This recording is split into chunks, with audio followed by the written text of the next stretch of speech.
প্রিয় শিক্ষার্থী বন্ধুরা, আজকে আমরা দেখব অনুশীলনী 1.2 এর 15 নম্বর ম্যাথ। আমাদের পূর্ববর্তী ম্যাথগুলা আগের স্লাইডে দেখানো হয়েছে। এখন আমরা দেখব 15 নম্বর ম্যাথ। তো 15 নম্বর ম্যাথের প্রশ্ন হচ্ছে যে 56,728 জন সৈন্য থেকে কমপক্ষে কতজন সৈন্য সরিয়ে রাখলে বা তাদের সাথে কমপক্ষে আর কতজন সৈন্য যোগ দিলে সৈন্যদলকে বর্গাকারে সাজানো যাবে। অর্থাৎ এখানে লক্ষ্য করে দেখতে পাবে যে প্রশ্ন হচ্ছে এখানে আমাদের দুইটা, যে কতজন সৈন্য আমাদেরকে সরায় রাখতে হবে অথবা কতজন সৈন্য আমাকে কমপক্ষে যোগ করলে সৈন্যদলকে বর্গাকারে আমরা সাজাতে পারবো। সেজন্য আমরা কি করব, এই যে 56,728 সংখ্যাটি রয়েছে ওইটাকে আমরা ওইটার বর্গমূল বের করব। তো এখানে 5 এর পূর্ববর্তী বর্গ সংখ্যা হচ্ছে আমাদের 4, তাহলে 2 এর বর্গ হচ্ছে 4। যদি আমরা বিয়োগ করি তাহলে থাকতেছে 1, 2 এর দ্বিগুণ করলে 4, তো আমরা 1 জোড়া কাটা নামাবো 167। তাহলে এখানে তোমরা দেখতে পাবে 1 2 এর পর্যন্ত দিলে 167 চাইতে কম হবে, এই জন্য আমরা দেব হচ্ছে 3। যদি 3 দেই আর এখানে 3 দেই তাহলে 3 দ্বারা যখন আমরা 43কে গুণ করব তখন পাবো 3 3 এ 9, 3 4 এ 12, বিয়োগ করলে পাবো 9 আছে 17 হবে 8 হলে হাত আছে 1, 3 3 আছে 6 হবে 3 হবে, তাহলে হচ্ছে 38। তাহলে এখন আমরা এটার দ্বিগুণ করব, 23 দুগুণে 46, 1 জোড়া কাটা নামাবো। তাহলে এখানে একটা সংখ্যা দেওয়া লাগবে, এখানে একটা সংখ্যা, তাহলে এখানে আমরা এখানে দেবো 8। তোমরা পূর্ববর্তী সংখ্যাগুলো দিয়ে রাফ করবে, দেখবে মিলে কিনা। তাহলে 8 দেবো আর এখানে দেবো 8, তাহলে 8 দ্বারা যদি আমরা 468কে গুণ করি তাহলে পাবো 3744, বিয়োগ করলে পাওয়া যাবে 84। অর্থাৎ আমরা যদি 5000 মানে 56,728 সংখ্যাটি থেকে 84 বিয়োগ করি তাহলে হচ্ছে আমাদের একটা যে যতজন পাবো সেটা হচ্ছে আমাদের কমপক্ষে মানে কতজন সৈন্য সরিয়ে রাখলে। এই প্রশ্নের উত্তর হচ্ছে যে আমাদের বাকশেষ কত 84। এই 84 জন সৈন্য যদি আমরা সরায় রাখি তাহলে হচ্ছে আমাদের আমরা সৈন্যদলকে বর্গাকারে সাজাতে পারবো। আরেকটা কথা হচ্ছে তাদের সাথে আমাদের কমপক্ষে আর কতজন সৈন্য যোগ দিতে হবে। তো যোগ করার ক্ষেত্রে হচ্ছে আমরা এখানে আছে 238, তো 238 এর সাথে যদি আমরা 1 যোগ করি তাহলে কত হবে 239। তো 239 এর বর্গ হচ্ছে, অর্থাৎ 239 গুণ 239 এর বর্গ 57,121। তো 57,121 থেকে আমরা যদি মোট সৈন্য আমাদের কত ছিল 56,728, এটা যদি বিয়োগ করি তাহলে আমাদের থাকবে 393। এখন এই 393 জন সৈন্য যদি আমি মোট সৈন্য দলের সাথে যোগ করি তাহলে হচ্ছে আমাদের সৈন্যদলকে বর্গাকারে সাজানো যাবে। তাহলে বুঝতে পারছো যে কতজন সৈন্য সরাই রাখতে হবে, 84 জন সৈন্য, যেগুলো হচ্ছে আমাদের বাকশেষ আছে। তো বাকশেষটাকে যদি সরাই রাখি তাহলে হচ্ছে আমাদের সৈন্যদলকে বর্গাকারে সাজানো যাবে। আর যখন যোগ করার ক্ষেত্রে বলবে তখন আমরা হচ্ছে যত বর্গমূল বেরোবে তার সাথে 1 যোগ করে ওইটাকে পূর্ণবর্গ সংখ্যায় রূপান্তর করবো। রূপান্তর করার পর তাহলে মোট সংখ্যা মানে যে সংখ্যাটা আমাদের দেওয়া ছিল ওই সংখ্যাটা বিয়োগ করবো, যতজন বেরোবে সেটা হচ্ছে আমাদের যোগ করতে হবে। তো আমরা দেখবো পরবর্তী ম্যাথ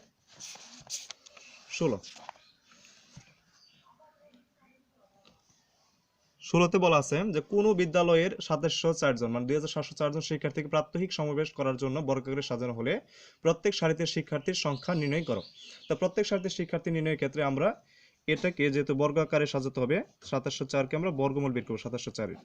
তো 2704-এর বর্গমূল বের করতে গিয়া 27-এর পূর্ববর্তী বর্গ সংখ্যা হচ্ছে 25, তাহলে 5 5 25, তা থাকে 2, 5-এর দ্বিগুণ হচ্ছে 10, এখানে 1 জোড়া কাটা নামালে 260।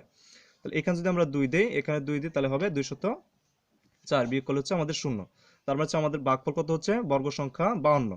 তাহলে 52 জন সৈন্য কি মানে 52 জন শিক্ষার্থীর সংখ্যা, প্রত্যেক সারিতে শিক্ষার্থীর সংখ্যা হবে আমাদের 52 জন। আশা করি বুঝতে পারছো। আমরা পরবর্তী ম্যাথ দেখব 17 নম্বর।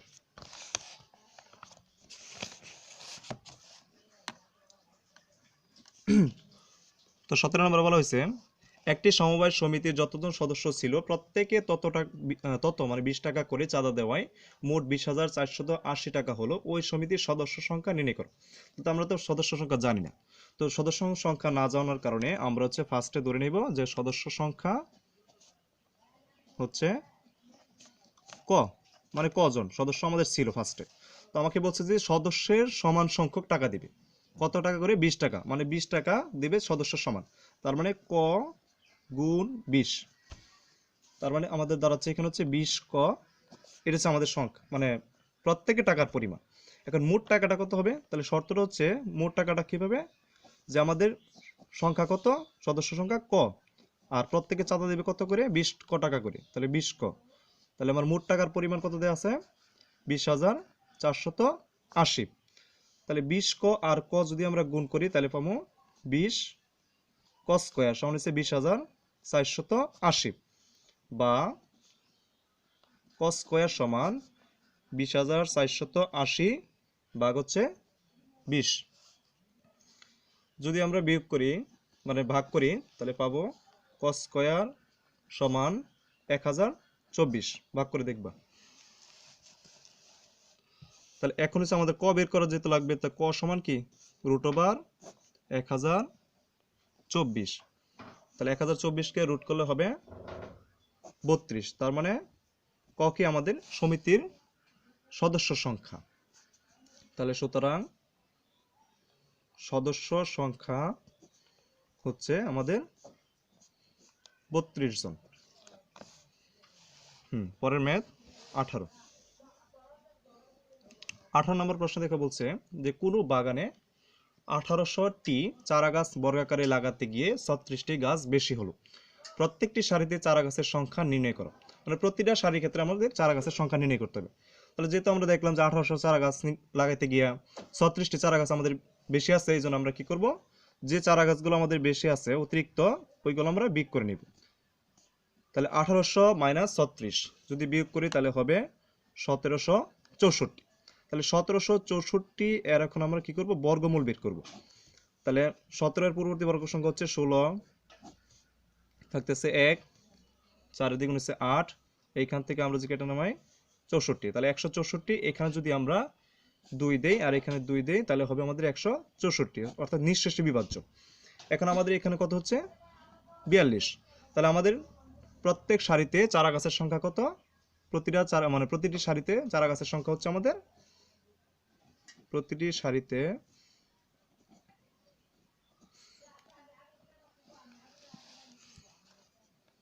চারা গাছের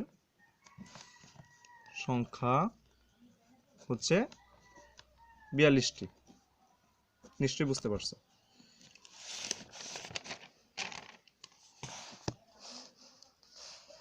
তারপরে হচ্ছে আমাদের অনুশীলনীর 19 নম্বর ম্যাথ। তো 19 নম্বর ম্যাথে বলছে যে কোন ক্ষুদ্রতম পূর্ণ বর্গ সংখ্যা 9, 15 এবং 25 দ্বারা বিভাজ্য। তো যেহেতু আমাকে এখানে বলছে যে কোন ক্ষুদ্রতম, তো ক্ষুদ্রতম কথার অর্থ হচ্ছে এখানে আমরা কি বের করতে পারবো, যে লসাগু বের করব। তাহলে আমরা আগে যে 9, 15 আর 25 তিনটা সংখ্যার লসাগু বের করি।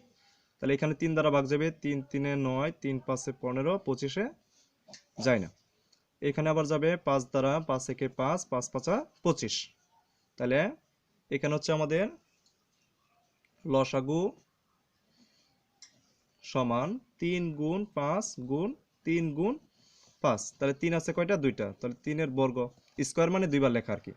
উপরে আমরা যতবার দেব সেই সংখ্যাটা আমাদের ততবার থাকবে। তাহলে স্কোয়ার দিচ্ছে মানে সংখ্যাটা আমার কয়বার আছে? 2 বার। সেম একইভাবে 5 এর স্কোয়ার, তাহলে দেখতে পাচ্ছি এটা আমাদের পূর্ণবর্গ একটা সংখ্যা। তাহলে এটা আমরা ফার্স্টে যাচাই করে নিলাম যে একটা পূর্ণবর্গ সংখ্যা। তাহলে বলছে না কোন ক্ষুদ্রতম পূর্ণবর্গ সংখ্যা, তাহলে আমরা বের করবো। সুতরাং নির্ণয় পূর্ণ বর্গ সংখ্যা সমান হচ্ছে 3 স্কোয়ার 5 এর স্কোয়ার। তো 9 গুণ 25। তো 9 আর 25 যদি আমরা গুণ করি তাহলে পাবো 225।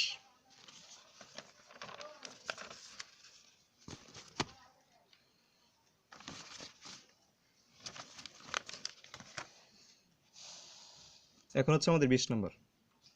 তো 20 নম্বরে বলছে যে একটি ধান খেতে ধান কাটতে শ্রমিক নেওয়া হলো, প্রত্যেক শ্রমিকের দৈনিক মজুরি তাদের সংখ্যার 10 গুণ, দৈনিক মোট মজুরি 6250 টাকা হলে শ্রমিকের সংখ্যা বের করো। এটা হুবহু হচ্ছে 17 নম্বর ম্যাথের মতো। তাহলে ফার্স্টে আমরা ধরে নেব শ্রমিকের সংখ্যা, ধরে নিলাম আমরা ক। তার প্রত্যেক শ্রমিক টাকা দিবে কত? তাদের সংখ্যার 10 গুণ। তার মানে ক গুণ 10, 10 ক টাকা দিবে প্রতিটি শ্রমিকের টাকা। প্রত্যেকে চাঁদা দেবে, প্রত্যেকে টাকা পাবে আর কি।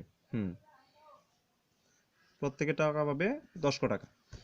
তাহলে সুতরাং শর্ত মতে কি হবে?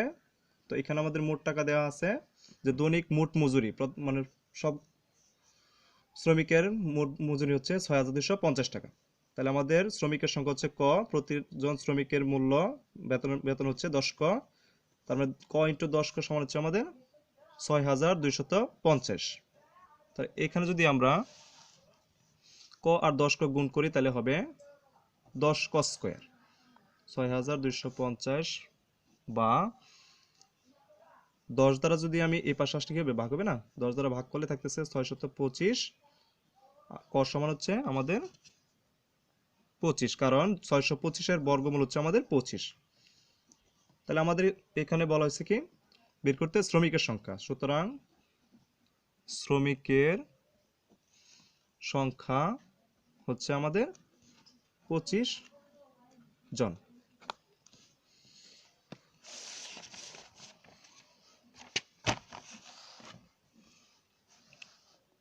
আমাদের পরবর্তী ম্যাথ 21 নম্বর। 21 নম্বর আছে দুইটি ক্রমিক সংখ্যার বর্গের অন্তর 37 হলে সংখ্যা দুইটি নির্ণয় করো। তাহলে ক্রমিক সংখ্যা বলতে আমরা কি বুঝি? ক্রমিক সংখ্যা বলতে বুঝি একটার পর আরেকটা সংখ্যা, যেমন 1, 2, 3, 4, 5 এগুলো কি ক্রমানুসারে আছে। যদি আমরা 1-এর পরে 3 বলি বা 4 বলি, মানে এটা কি এলোমেলো সংখ্যা। তাহলে ক্রমিক সংখ্যা বলতে বুঝতেছি আমরা যে প্রথম সংখ্যার সাথে দ্বিতীয় সংখ্যার পার্থক্য হচ্ছে 1। তাহলে আমরা যদি প্রথম সংখ্যাটা ক ধরি তাহলে দ্বিতীয় সংখ্যাটা কত হবে? ক প্লাস 1, কারণ 1 বাড়বে। তাহলে দুইটা যেহেতু বলছে তাহলে এটা আমার প্রথম সংখ্যাটা হচ্ছে ক আর দ্বিতীয় সংখ্যাটা হচ্ছে ক প্লাস 1। যেমন হচ্ছে ক এর মান যদি 1 হয় তাহলে ক প্লাস 1 এর মান কত হবে? 2। তাহলে কি 1 এর পরে 2, এটা কি ক্রমানুসারে আছে, এর জন্য এটা একটা ক্রমিক সংখ্যা। তাহলে বলছে দুইটি ক্রমিক সংখ্যার বর্গের অন্তর। তো বর্গ বলতে বুঝেছে যে ক প্লাস 1 ইন্টু ক প্লাস 1, এগুলো হচ্ছে বর্গ। তার বর্গের অন্তর যদি আমি শর্ত মতে যদি যাই তাহলে এটা হচ্ছে কি বড় আর এটা হচ্ছে ছোট। তাহলে বড় সংখ্যা থেকে আমরা সবসময় ছোট সংখ্যা বিয়োগ করি। তাহলে ক প্লাস 1 যে তোমাকে বর্গ বলছে, যে বর্গ মাইনাস এ বর্গ, দুইটা সংখ্যার বর্গের অন্তর আমাকে বলা হয়েছে, অন্তর মানে বিয়োগফল, বলা হয়েছে 37। তাহলে এখানে আমরা দেখতে পাচ্ছি ক প্লাস 1 হোল স্কোয়ার মানে কি a plus b whole square. এটা যদি a ধরি তাহলে এটা b, তাহলে ক স্কোয়ার প্লাসের 2ক প্লাসের 1 মাইনাসের ক স্কোয়ার সমান হচ্ছে 37। ঠিক আছে? তাহলে বা a cos স্কয়ার প্লাসের a cos স্কয়ার মাইনাসের কাটা, তো থাকতেছে 2ক প্লাসের 1 সমান হচ্ছে 37, বা 2ক সমান এই পাশে আছে প্লাসের 1, এই পাশে গেলে মাইনাসের 1, তার মানে 37 থেকে 1 চলে গেলে 36। সুতরাং ক সমান 18। তার মানে আমাদের প্রথম সংখ্যাটি হচ্ছে 18। বলছে সংখ্যা দুটি নির্ণয় করো। তাহলে ক পাইলাম আমরা 18, তাহলে ক প্লাস 1 কত হবে?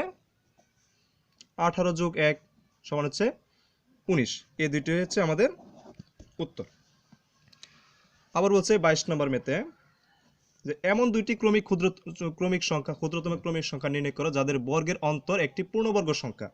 তো এখানে কিন্তু উল্লেখ করা হয়েছে ক্রমিক। তার ক্রমিক বলতে আমরা আগে বুঝেছি। তাহলে আমরা কি করব? শর্ততে চলে যাব। তো শর্ত মতে আমরা কি লিখব? ক যোগ 1 হোল স্কয়ার মাইনাস ক স্কয়ার। এখানে কি বলছে? একটা পূর্ণবর্গ সংখ্যা হবে। তাহলে আমরা এখানে পূর্ণবর্গ সংখ্যা হিসেবে নিলাম 9। আমরা ধরে নিলাম যে ক প্লাস 1 স্কয়ার মাইনাস ক স্কয়ার ইকুয়াল আমরা 9 ধরে নিলাম। তাহলে বা আমরা যে আগের মতো করি, তাহলে এখানে কি হবে? ক স্কয়ার যোগ 2ক মাইনাসের প্লাসের 1 মাইনাসের ক স্কয়ার সমান হচ্ছে 9। তাহলে ক স্কয়ার কাটা, তো থাকতেছে 2ক যোগ 1 সমান হচ্ছে 9। তাহলে আমরা ক সমান পাবো 5। তাহলে আমরা ক সমান কত পাইলাম? 5। তাহলে ক প্লাস 1 সমান কত পাবো?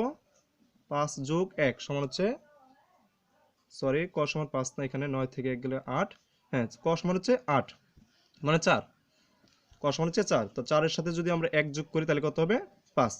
তাহলে আমরা যদি 5 এর বর্গ করি তাহলে 5 এর বর্গ কত? 25, আর 4 এর বর্গ 16। তাহলে 25 থেকে যদি আমরা 16 বিয়োগ করি তাহলে কত হবে? 9। তার মানে আমাদের এই যে শর্তটা আমরা নিয়েছিলাম, সংখ্যাটা নিয়েছিলাম, এই সংখ্যাটার সাথে হুবহু মিল রয়েছে। আশা করি সবাই বুঝতে পারছো। আজকের মতো আমরা এই ভিডিও শেষ করছি। পরবর্তী ভিডিও দেখার জন্য আমন্ত্রণ রইল। আমরা পরবর্তী নেক্সট অধ্যায় শুরু করব পর্যায়ক্রমে, দেখার আমন্ত্রণ রইল। Thank you.